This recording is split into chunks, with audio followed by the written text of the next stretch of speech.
कल रिलीज होगा पवन सिंह का सबसे बड़ा सैड सॉन्ग भगवान करस। उससे पहले ज्योति सिंह ने क्रिएट कर दिया बहुत बड़ा ड्रामा। बने रहें, आपको सब कुछ पता चलेगा। उससे पहले आपको एक गाने के बारे में बता दूं। गाने का नाम है फूल और कटोरा।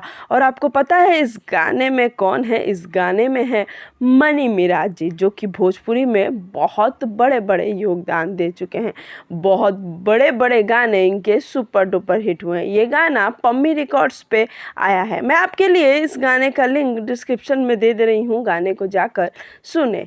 इस गाने में मनी मिराज जी के साथ उनकी सुपर हिट जोड़ी वनु द ग्रेट है और सच में दोनों ने कमाल का परफॉर्मेंस किया है। इस गाने को गाया है चांद जी और शिल्पी राज ने। इससे पहले भी इन चारों की जोड़ी ने कमाल धमाल मचाया है। अब फिर से पम्मी रिकॉर्ड्स पे एक और धमाका हो रहा है।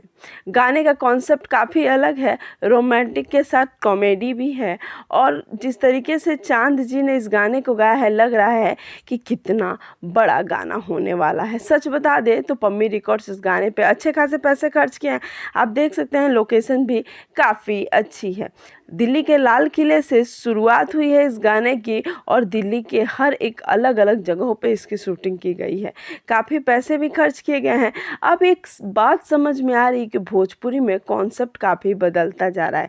सभी पैसे लगा रहे हैं और मेहनत कर रहे हैं। तो आप लोग वेट क्या कर रहे हैं? जाकर गाने को ज़रूर सुनें और प्यार ज़रूर दें।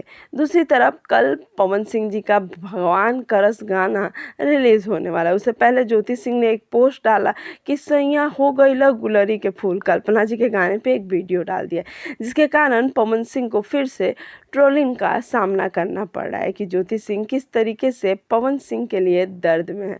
वैसे आपको क्या लगता है, ज्योति सिंह ने इस समय ये काम सही किया है, ये गलत? कमेंट में ज़रूर बताएं।